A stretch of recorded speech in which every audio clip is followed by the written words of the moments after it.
Discovering your God-given purpose can feel like a never-ending journey. At least for me, that's how it felt. I was on this continuous hunt and I didn't feel fulfilled.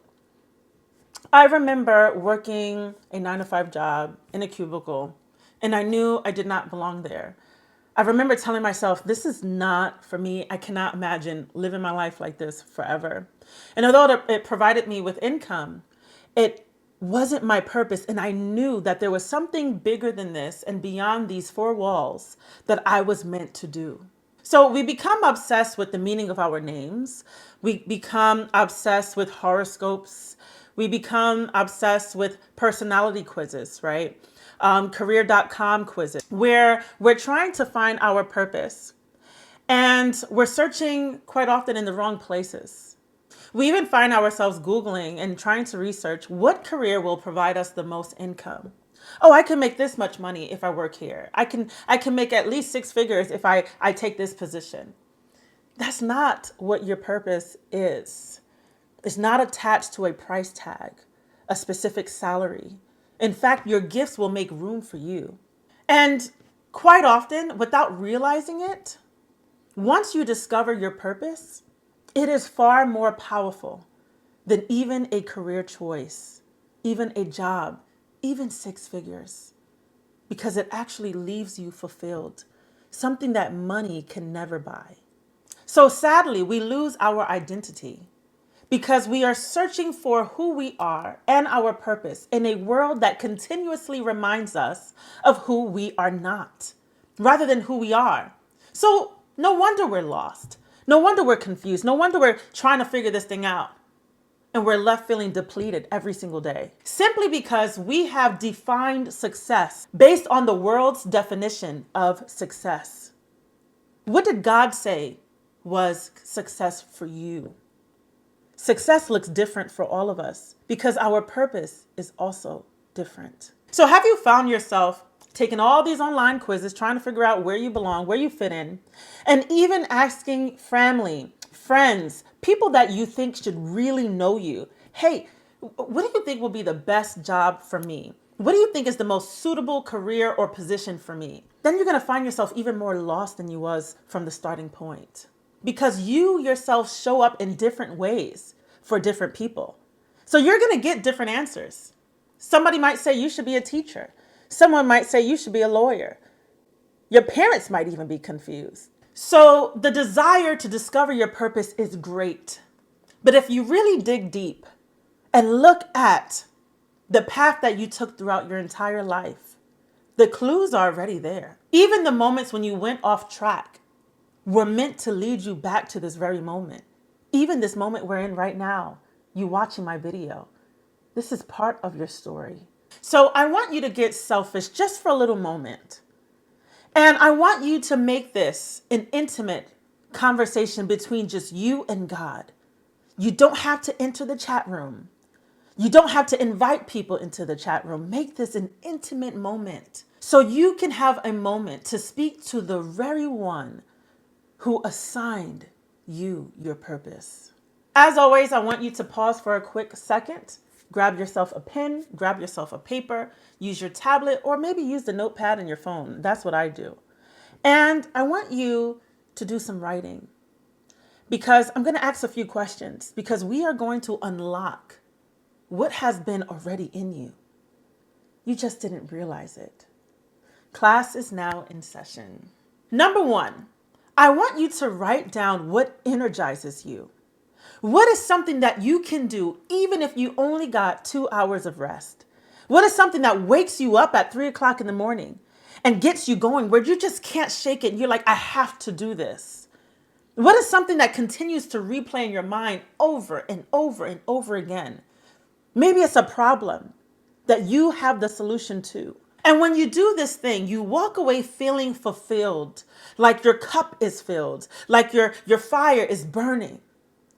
And you walk away feeling even more energized when you do this thing. Number 2, what is something that you do effortlessly? I mean, without even trying, where people are asking you, where did you learn this? Where did you develop this skill? When the reality is a gift given to you by God is attached to your purpose. It is not something you earn. It's not something you learn. It is something that is freely given to you, similar to your birthday. And all you did was turn a year older. But you are being celebrated and you're given gifts because you reached another milestone. God gave you this gift. It was supernaturally given to you. It is a supernatural ability that even you question, where did I get this from? Sweetie, it was from God. Quite often I think about my writing and storytelling ability. And I will not say that I was raised around authors and, the greatest writers and the greatest public speakers. To be quite honest, storytelling was not something that I witnessed in my own household. Although my mom is very much of a motivational speaker, but she's not much of a writer. So my mom even knew when I was really young that my writing ability was something that I was born with. And she was always so mesmerized by my writing and always would tell me, oh my goodness. And I knew that my writing was God-given. My writing would stop people in their tracks. Literally, people would read my work and say, whoa, you are absolutely amazing. I couldn't stop reading it. I found myself drawn in. And when I think back, who taught me how to do this? Who taught me? Who gave me this skill? It wasn't a skill that was given to me. I was blessed with this because it is attached to my purpose, to my calling, to the exact thing that I was meant to do. It was a God-given supernatural ability that brought forth supernatural results. Write down what that ability is for you. And those clues are hidden in the things that you do that you know no one gave to you. Your mama didn't teach you this. Your daddy didn't teach you this. Your teacher didn't teach you this. You knew that this was something that was already in you. Then ask yourself why. Remember, God does not make an investment without expecting a return. He put you here on a mission, on an assignment for a purpose, on purpose. You are valuable. And any arena that you enter, in the space you were designed to shine, you and only you can bring forth the value that so many people can benefit from. It's all about tapping into it. Number 3, you are drawn into it like a burning passion. You are deeply passionate about this to the point where you find yourself either researching it or looking up people who are in those positions. You cannot shake it. It almost reminds me of my friend who loves the smell of hospitals. She puts on her scrubs and she feels like she comes to life. Or people who walk past a classroom and they see a teacher standing in front of the chalkboard teaching and they think to themselves, I feel like I'm supposed to be teaching in this class. I feel like I'm supposed to be the one standing in there. I feel like I'm drawn to this. There's something about that classroom, this magnetic interaction I have every time I walk past a school building. There's something that's drawing me in every time I see a cop car drive by. There's something that's pulling me or calling me that I can't shake. I'm even losing sleep because I know that I'm meant to do this. Every time I see an author doing a book signing, I feel like I see myself sitting there, like I'm supposed to be there. I feel like that's my seat. Like something is pulling me saying, take your position. It belongs to you. Even though you were never there before, your gut, your instincts, your intuition, your inner knowing, your heart just tells you, this is it. So think about what energizes you. Think about what you do effortlessly without even trying. And think about what tugs at your soul no matter what you do. You can't even run from it. And number 4, you shine and thrive in this space. You are the answer that walks through the door. When you show up in these spaces, people anticipate your arrival because they know, oh, she's about to bring it. I think about my daughter, Sanaya. She is so artistic, so talented. And although she is gifted in many things, she's an amazing writer, just like her mom. And she even wants to model one day. And she's so good at that too. She's so good at so many things. She's so intelligent. But when it comes to her art, no matter where she goes, she stops traffic. Literally, people stop in their tracks just to see her drawings, her paintings. There were many times we would go to the doctor's office and doctors would leave from their office just to come to the front and say, what is all this ruckus about? Everybody keeps talking about your daughter's drawings. Do you mind if I take a look? All of my patients are going in there mesmerized. That is when you know this is a gift. Because let me tell you, I didn't teach her this. I cannot even draw the way she draws. Her father didn't teach her this. She wasn't enrolled in an art school, nor did we pay for art classes. It was something in her. She was doing this since she was a little girl. No one shines in this space quite like you. Just think about how powerful your gifts are. And you know it was given to you by God because your gifts command authority. And your gifts shine not in a competitive way. There is no competition. When it comes to your purpose, the spot was only reserved for you. You don't even have to fight to get there.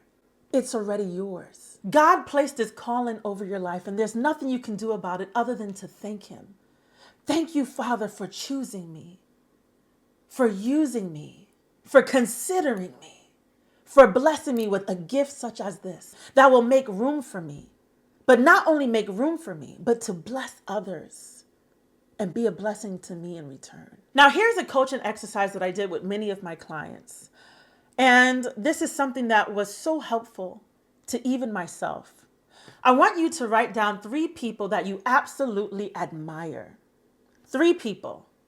My 3 were always Opray Winfrey. And I love me some Priscilla Shirer.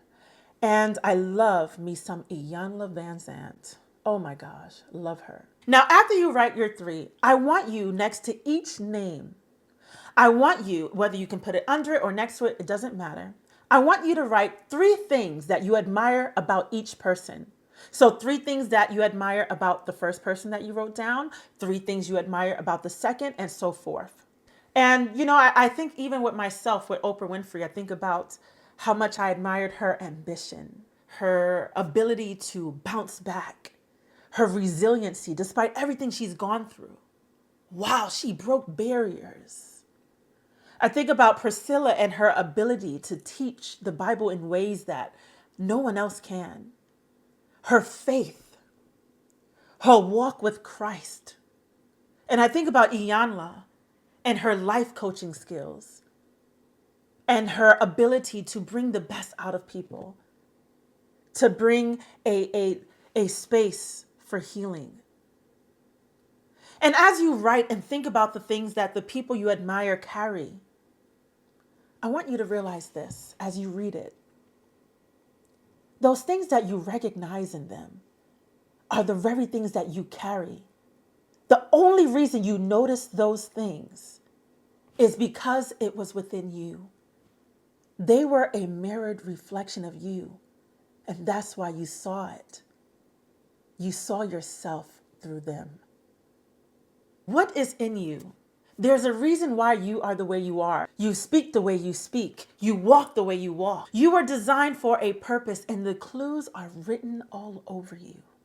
But you must identify it in order to fulfill it. And here's the icing on the cake. Money should never be a deciding factor. That will come. Trust me. God will make room for your gifts. When people look at you and say, wow, how did you do this? I've never seen this before. Trust me, you will be blessed by your own gifts that you have blessed others with, including financially. Because for you, it comes easy, but don't take it lightly. It comes easy for you. It doesn't mean there's no value in it, because it does not come easy for everyone else. Some of you are amazing communicators. Some of you are amazing cooks. You can take a $10 recipe and turn it into a 5-star menu. Seriously, a 5-star meal. Now, once you identify this, after you watch this video, I want you to start to position yourself for your position. Go in the spaces where you know you belong, where you will shine, where you will thrive, where you will grow. because your gifts also need nurturing. Now leave a comment in the comment section and tell me, how did this exercise help you? What did you discover? In what ways are you still a little confused? Let's talk about that. Maybe we can help each other. Don't forget, like this video, because the more you like it, more people can see it. The algorithm will boost it up so more eyes can see it. And don't forget to share it.